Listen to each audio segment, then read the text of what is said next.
I'm Laurah Norton, and this is One Strange Thing, the show where we search the nation's news archives for stories that can't quite be explained.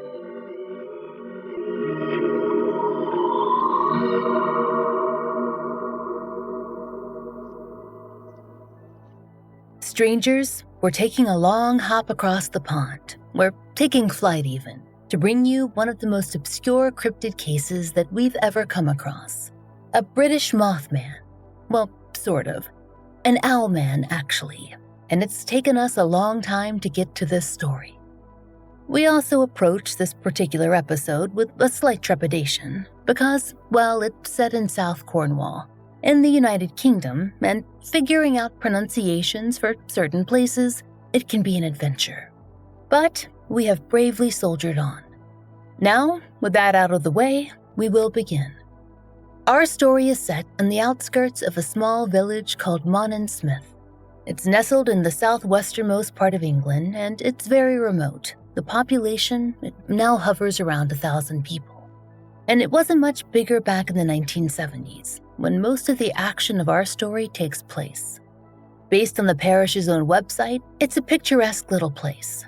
It has a pub, a historic 13th century church, and plenty of greenery. AKA, it's the perfect setting for tourists to come upon something terrifying in your average A24 movie. Or, on this podcast, to stumble across the unexplained. Like, say, a giant, owl-like creature said to stand like a man, hiss, and spend a lot of time staring at teenagers who venture too close to that aforementioned ancient church. It was difficult to find news coverage of these sightings, and the most detailed, if sometimes confusing source, is the book The Owlman and Others by Jonathan Downes. It's a rambling account of all kinds of strange going-ons across Cornwall.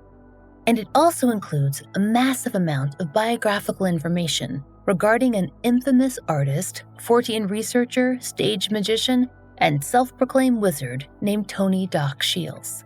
Doc was a friend of the author of the book, Jonathan Downes, and he was also an entertaining, if controversial figure in the paranormal circuit.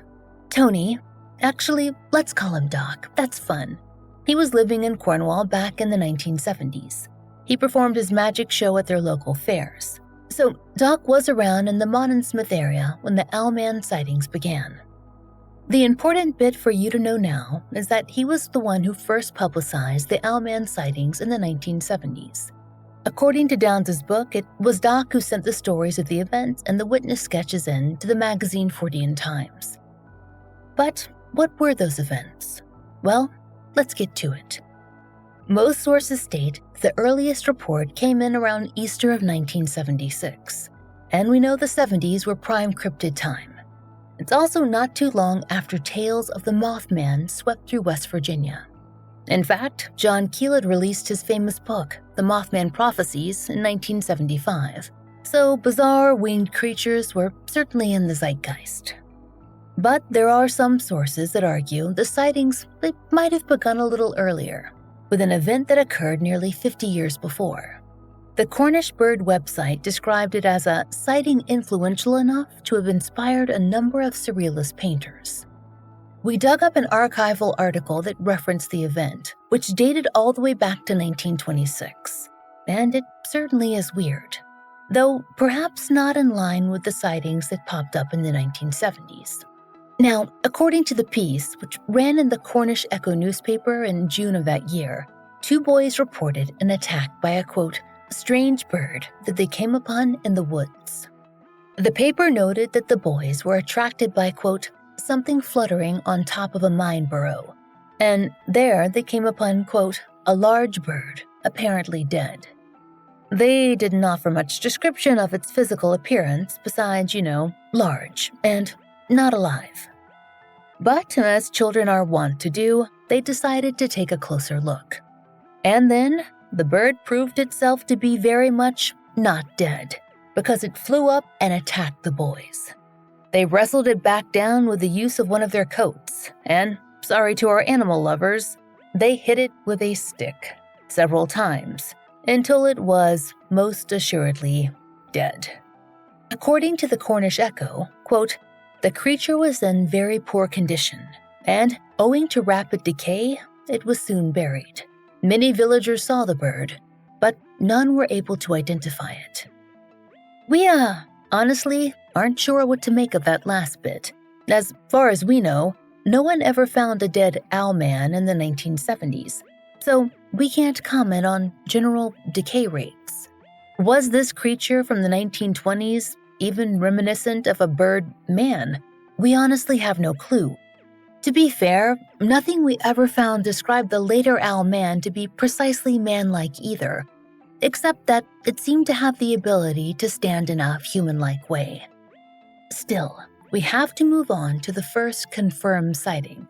It took place in 1976 in the vicinity of that church, as did most others that would follow.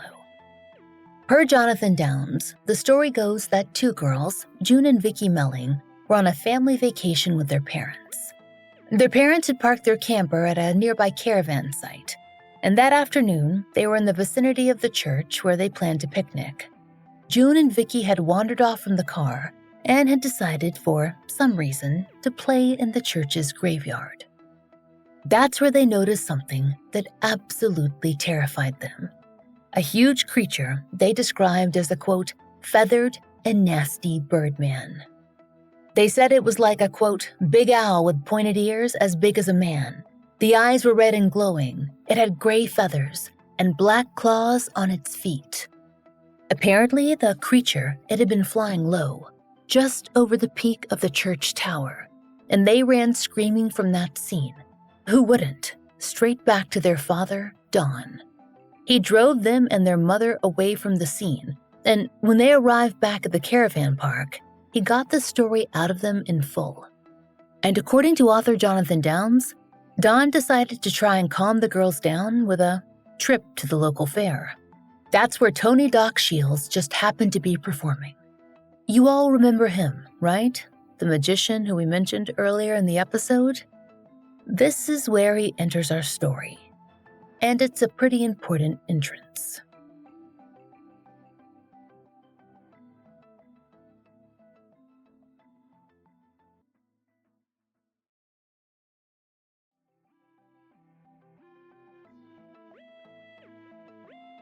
Now, we told you early on that Doc Shields is an important figure in this tale. Yes, he was a friend of Jonathan Downes, but Doc was a famous figure in his own right, as both a kind of surrealist performance artist and a fixture in the paranormal world. According to his obituary, he passed away in 2024. He was known as the Wizard of the West. He had a fondness for major public displays, stage magic, real magic. He was into it all. He wasn't a Cornwall native, though he did spend a lot of time there, particularly in the 1970s, which is convenient for us. Now, we're going to read you a longish excerpt from his obituary, but trust us, it's worth it. According to the Telegraph, quote, Shields was a hard-drinking bohemian artist and mischievous magical New Age showman. His sideline as a monster raiser began in 1976 when the Falmouth Packet published photographs apparently showing a massive serpent in the sea near Flushing. In an article in the Fortean Times, Shields identified it as a creature from Cornish legend, Morgower, or sea giant. And in February 1977, he was one of 7 paranormalists based around the world who attempted to persuade the Loch Ness Monster to break cover in an act of synchronized international telepathy.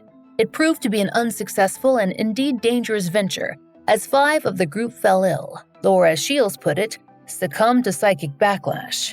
In June of that year, Shields went to Loch Ness in person and duly succeeded in summoning and photographing the monster. He recalled, I stood there, mesmerized by the brief and dreamlike vision, my heart beating rapidly, my hands shaking as I lowered the camera, whispering expletives, ecstatic. So, strangers, that was the level of weird that Doc Shields was bringing to the party. He was also a working stage magician because, hey, a wizard's gotta eat, right? So in 1976, he was in the right place at the right time. When Don Melling and his family arrived at the fair, Don apparently told a few people about what his daughters had seen. And in turn, they told him about Doc and his well-known antics. Apparently, according to J.A. Hernandez's blog, the Cornwall locals told him a little more than that. There had been a rising suspicion surrounding some of Doc Shields' monster-related activities. The residents of Mawnan suggested that Doc might be responsible for, creating certain paranormal happenings in the area. There is a whole UFO subplot that we don't even have time to get into right now, but it's similar to the whole sea monster situation that we mentioned a few moments ago. Anyway, locals told Don Melling that if his daughters had seen something strange, perhaps Don should speak to the magician. Odds were, Doc, he could be the cause. When Don angrily approached Doc swore that he hadn't had a thing to do with any giant owl creature menacing anyone at the local church. We have to assume that he claimed the alibi of pulling rabbits out of hats at the fair all day. Who can say? Anyway, once Don calmed down, Doc, ever the researcher/magician, asked for more details. And he was apparently impressed by the story. Because just a few days later, on April 27, 1976, Doc decided to contact Britain's preeminent paranormal magazine and inform them of the sighting. According to his letter, Don said that June had drawn a picture of the creature, and he explained that Don wouldn't let him, quote, interview the girls, and we wouldn't have either, but that he was allowed to examine the drawing, which he supplied to the magazine. You can see a copy of it on our social media if you have a mind. He also claimed that Don had related the story of the whole affair. In his letter, Doc wrote, quote, "This really is a fantastic thing, and I'm sure the man wasn't just making it up because he'd been told I was on a monster hunt. I couldn't get the kids to talk about it. In fact, their father wouldn't even let me try, but he gave me a sketch of the thing drawn by June. There have been no reports, so far as I know, of anybody else seeing the Birdman. Even if it turned out to be just a fancy dress hang glider, you'd think someone else would have spotted him. But Mawnan is not a place for hang gliding. I really don't know what to think. It's as if a whole load of weirdness has been let loose in the area since last autumn." Doc was excited, so perhaps it's lucky that he didn't have to wait long for another report. We've read several mentions of a few, quote, unsubstantiated sightings in May of 1976 and the nearby village of Laurah, but without more detail, we have to move on to what's considered to be the next major event in the series. It took place that summer on July 3rd. By then, we know that locals had heard about the Birdman. A pamphlet was even printed and circulated, which spread the story quite effectively around the area. It also shared the name the Doc had coined, Owlman. According to the Strange Ways blog, quote, 2 teens, Barbara and Sally, were camping in the area and had the shock of their lives when they encountered the creature. It was the eerie hissing noises that drew their attention to the Owlman, which stood not too far from their campsite and was apparently unimpressed by their presence there. Strangers. Barbara and Sally's reaction, it might strike you as odd, because they laughed at him, or at it, when they first spotted the creature. But in the girls' defense, they at least at first thought that someone had put together an Owlman costume and had simply snuck up on them to pull a prank. And they kept thinking that, they said, until the creature screeched and took off, straight into the air and out over the forest. According to Jonathan Downs, the 2 teens later tracked down Doc Shields, and they told him their story. The girls, who would only give Doc limited information about themselves and where they lived, described the following. Sally said that, quote, "It was like a big owl with pointed ears, as big as a man. The eyes were red and glowing, and at first I thought it was someone dressed up, playing a joke, trying to scare us. I laughed at it. We both did. Then it went up into the air, and we both screamed." Sally drew a picture, and underneath she wrote, in part, "I saw a monster bird last night. It stood like a man, and then it flew up through the trees." Barbara agreed, and her description was almost identical. And it was also pretty similar to what the Melling girls had seen back in April. Jonathan Downs wondered if the teens had read that pamphlet that had circulated around town, and Doc admitted that they had, but swore that the details were, quote, sketchy, and hadn't provided enough description to allow them to invent what they described. Doc collected all this research, of course, and at practically the same time, another sighting was reported to a local paper, the Falmouth Packet, and again, young girls were the witnesses. Vacationers to Cornwall who'd been in Mawnan and claimed that they saw, quote, a bird thing, standing in the trees like a full-grown man, but the legs bent backward like a bird's. They swore that, quote, we were frightened at the time. It was so strange, like something out of a horror film. And after the thing went up, there were cracking sounds in the treetops for ages. Our mother thinks that we made it all up because we read about these things. But it's not true. Eurocat, a UFO reporting website, notes that the next major sighting didn't come until 1978. A local girl claimed that she saw, quote, a monster, like a devil, flying up through the trees near the old church. And that same year, 2 visiting French exchange students told their landlady that they'd encountered a monster too, quote, like a big furry bird with a gaping mouth and round eyes. There were scattered sightings over the next 10 years or so, all describing roughly the same thing. 4 or 5 feet tall, gray feathers, and frightening, though, to be honest, it didn't do a whole lot. There was some hissing and squawking and flying around, but never an attack. There was no disgusting ravaged carrion found in the trees or forests. Not even a single suspicious egg or Owlman offspring ever showed to really ramp things up. Interestingly, the sightings were always reported by teenage girls. Now, sometimes they were accompanied by their boyfriends. We saw mention of male companions in a few of the articles. But the girls, they were always there. In fact, that was the case even until the turn of the 21st century, when the scattered report would still come in here or there. As cryptids go, the Owlman is an interesting concept. But we have to say it's not the most exciting creature we've covered. And we probably wouldn't have brought the story to you, our discerning strangers, if it wasn't for the controversy that brewed beneath the surface of the entire tale. So, we told you about Doc Shields, who was known for his paranormal shenanigans. What we didn't mention earlier on was that more than a few people believed that he'd invented the first sighting of the Owlman all by himself. That there never had been any family picnicking near that church at all, and that he was inspired by the Mothman in West Virginia to come up with a similarly interesting cryptid to haunt Cornwall. And that's not a baseless assumption. According to the Museum of Hoaxes, Doc faked that rather famous series of Loch Ness Monster photos we mentioned using a model that he made himself. The model, so obviously faked that it's nicknamed the Loch Ness Muppet, is still well known today. Experts derided it from the start, but the public ate it up. It seems that most people who knew Doc, they took it as a prank more than anything else. He was just kind of like that. He seemed to do it for the fun of the game, a kind of sleight of hand at the grand scale versus any major monetary goal.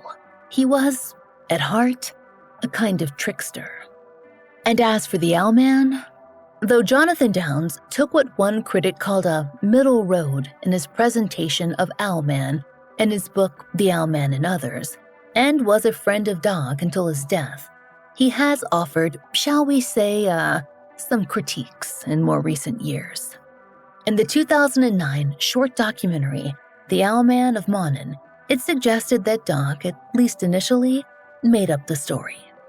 A number of critics have suggested that the first story of the Melling family at the graveyard was invented whole cloth.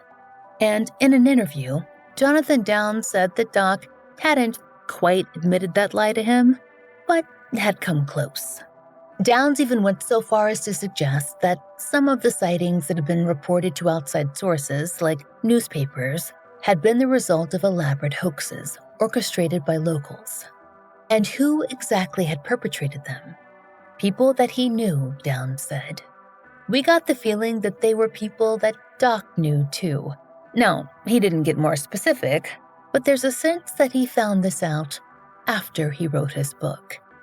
So, this would pretty much close the entire door on Owlman, right? Well, it would. Except for one strange thing. Downs said something else in that documentary. That some of the sightings were not the implied work of Doc Shields. Because, as he explained, Doc had been as surprised as anyone that they occurred. Downs didn't specify exactly which ones he meant, but we do know that back in 2000, one of the girls who'd seen the Owlman during that second reported sighting, Sally, emailed Jonathan Downs herself. And she had quite a bit to say. She told her story in great detail, or as much as she could 22 years later. And her version of the story was reprinted in the 30th anniversary edition of the book. It's a very long email, so we won't include it here. But she gave Downs her real name, and there are a few important lines. She wrote, "I knew right away it was real. It wasn't like a monster in the films that look rubbery and fake. It just looked like a very weird, frightening animal, as real as any in a zoo." And strangers, you have to recall that this was one of the sightings where Owlman was purported to take off and fly. A real flight, to soar off into the sky. Sally provided Downs quite a lot of detail about that. She said that she'd avoided telling the story for a long time, and that, quote, "It doesn't seem possible now. I have no idea why or how it happened. I never expect to." Back to one of the points that Sally made. When we were reviewing the tales, we noticed that the most interesting ones were the rarest. Sightings that included very specific details of the creature flying away. Many seem to have taken place at night, too. You see where we're going with this, right? No, not that Mothman, high off his own supply and his newfound best-selling book fame, had made a surprise visit to Great Britain. Instead, we're thinking more about the raptor population of Great Britain. When considering what happened in Cornwall, author Joe Nickell, he is pretty sure that owls were involved, but not the Owlman variety. Rather, he suspects that barn owls, which apparently are apt to make their homes in churches, made an appearance. Nickell believes that owls are responsible for the Mothman sightings in West Virginia too. So, if Doc was inspired by the book The Mothman Prophecies to spin his tale, that is an interesting connection. And there are other options too. The documentary that we watched on Owlman offered the possibility that a much larger owl could have been involved, like, say, the eagle owl. A few researchers have even suggested that a hitherto unknown species might have popped up in Cornwall. It is rather remote after all. But most scientists are about as keen on that as they are a 5-foot-tall screeching birdman. Just no sense of whimsy, those scientists. But we suppose what's most interesting to us is how the story seems to have gotten away from Doc Shields. We think it's likely that he invented that first family and those drawings that he sent off to Fortean Times, though of course we can't prove that. After that though, perhaps the myth got away from him and it was picked up by an audience of teenage girls. And some of them, they reported what felt, we think, like very real experiences from their point of view. Seeing is believing after all. And that's a nice little trick, isn't it? We suspect Doc Shields might have appreciated it. He did like a little chaos after all. The best kind of trick is one that circles back and surprises the trickster. Haven't the best stories taught us that by now?